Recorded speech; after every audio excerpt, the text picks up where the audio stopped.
Ladies and gentlemen, I plan to speak to you tonight to report on the state of the union. The events of earlier today have led me to change those plans. Today is a day for mourning and remembering. Nancy and I are pained to the core by the tragedy of the shuttle challenge. We know we share this pain, all of the people of our country. This is truly a national. 19 years ago, almost to the day, we lost 3 astronauts in a terrible accident on the ground. But we've never lost an astronaut in flight. We've never had a tragedy like this. And perhaps we've forgotten the courage it took for the crew of the shuttle. But they, the Challenger 7, were aware of the dangers, but overcame them and did their jobs brilliantly. We mourn 7 heroes: Michael Smith, Dick Scobie, Judith Resnick, Ronald McNair, Ellison Onizuka, Gregory Jarvis, and Krista Mikaloff. We mourn their loss as a nation together. The families of the 7, we cannot bear, as you do, the full impact of this tragedy. But we feel the loss, and we're thinking about you so very much. Your loved ones were daring and brave, and they had that special grace, that special spirit that says, give me a challenge, and I'll meet it with joy. They had a hunger to explore the universe and discover its truths. They wished to serve, and they did. They served all of us. We've grown used to wonders in this century. It's hard to dazzle us. But for 25 years, the United States space program has been doing just that.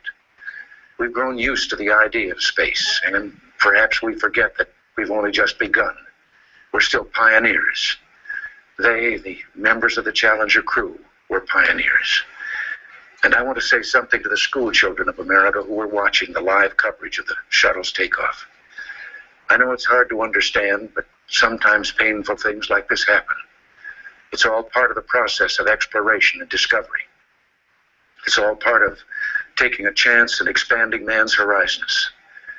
The future doesn't belong to the faint-hearted. Alrighty, so the first is content.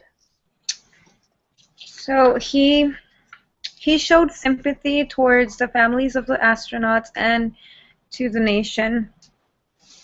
I think he did well with projecting that.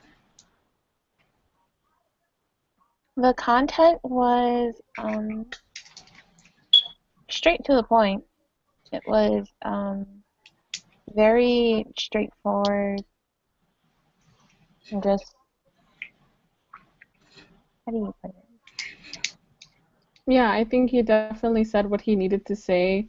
It was really direct, thorough. There was nothing, I don't know, he didn't really add any of his own personal thought. He just really just said what he needed to say, and that was it. Yes, it seemed. I guess this goes with the arrangement. Ideas. Yeah. So the arrangement of his ideas. It was very organized. That's it. Like there wasn't. I mean, the conclusion was great, but it's just very fast. Yeah. Like pretty much. You know, we lost 7 astronauts. And we're very sorry it happened. My sympathy with the families, and that's it. Yeah. Yeah. No, I agree. It's as if they like just created an outline, and then that's like, okay, just get to the point, say what you need to say, and that's it. Yeah. All right, and then so for his voice projection, yeah. There's a lot of strength in his voice projection.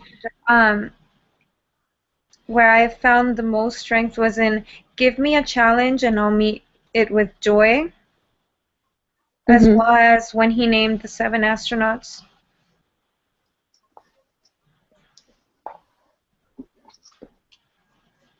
Yeah, I mean, his voice projection definitely I feel like it had a lot of confidence in what he was saying, and he was just trying to be really direct, all while still kind of like saying, I'm sorry for everything that happened, but, you know, these people were pioneers for, in order to discover, you know, like, how do you say it, like, to discover new things in space, I guess. Yeah. Yeah, like he was very direct, straightforward. Yeah. And he's also let's see. Oh wait, we're on vocal His voice seemed pretty serious. Like, and vocal delivery. yeah. Yeah. Very articulate. For sure. Yeah, definitely. I would definitely have to agree with that. Like he's definitely articulate and he doesn't really convey that much emotion in his voice. Yeah, but perhaps that's just his. That's how he is. Yeah. I mean, not all people speak with sincerity sometimes. But I mean, you would kind of expect it from the president, especially when all those people died. And it's something that happened like on TV. Yeah. And given the circumstances too. Yes, definitely. His pace. It was just, there was no pause compared to the other. Yes, compared to other speakers, it was very rushed. Yeah. Yeah. Like he had a time limit. This is all you're gonna say and end it right there. Yeah, it was literally 2.5 minutes. So.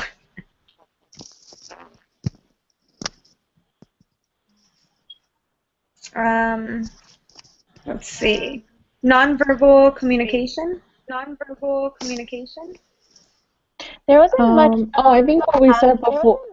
Yeah. Yeah, I think that. Yeah. There wasn't much sincerity. Yeah, I don't think there's other than it felt like overall the speech felt like it wasn't written by him. It was written by somebody else, and they were like, "This is all you're gonna say." And I think if it was from him, it would be a little more sympathetic or empathetic. Yeah. His eye contact was extremely strong, perhaps because it was only 2.5 minutes.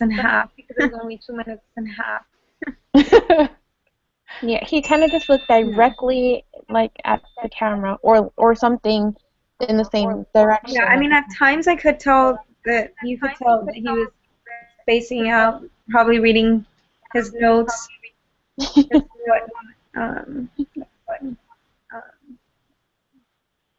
Okay, so and then language and clarity of expressions. He had very good word choice, like the way he described death. It's just Yeah, I think he had an extended vocabulary too. Yeah, no, I agree. But I definitely think that. Sorry, go ahead. what were you saying? I was gonna say, you know how we're saying that there wasn't that much expression and he just said what he needed to say? Maybe that correlates a lot with the fact that like us, like we're in front of a computer screen just kind of talking to no one. So it's like really hard to establish a connection with a group of people that you can't really see. Like he's basically just talking to a camera and a bunch of like political people in suits. He's not really talking to the people that it really affected. Yeah. Or the people who were affected by what happened. Yeah. And like I liked how he went back and referenced like he talked about that, and then he went back and said for the children at school who don't understand, and then he explained it more in depth, even if it was briefly. Mhm. Yeah, no, I like that part too. I think that part was like probably the most sincere thing that he said because he related it to, I guess, people like, I mean, you don't really think about kids in situations like that. Like it didn't really, they're not going to really comprehend what happened or understand that, and I like that he addressed them. Yeah. I agree. Any side comments?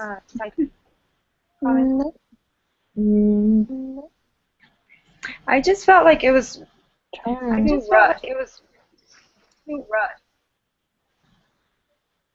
I just No, felt like yeah, no, I definitely agree that it was really more rushed. and he had to read it. Yeah. Yeah, no, I agree, yeah. Yeah, well, he's saying it's a tragedy, but he's only giving it like 2.5 minutes of importance. So Barely any emotions. I how mean, you big of don't a feel like it's a tragedy because he's just. I mean, 2 minutes is like basically 250 words. So basically, he just like had the time to just jot down like a couple of sentences, and it was like, okay, that's all. Yeah. Yeah, but other than I think he's a great speaker. Other than not showing expression and stuff. Because you know the way he projects his words and just how ready he was. Just because I mean, now that we've been in this speech class for a few weeks, you know, it's very difficult to get in front of a camera and not focus, not get distracted. Is the word. Yeah, it is. Especially since there's nobody on the other end of that, and even I sometimes have to go over again and do it over again because I'm like, what was I talking about? What was I doing? Oh, look, something's flying by. Yeah. Yeah, so it's admirable the way he delivered the speech and overall. The other comments I made about him rushing it and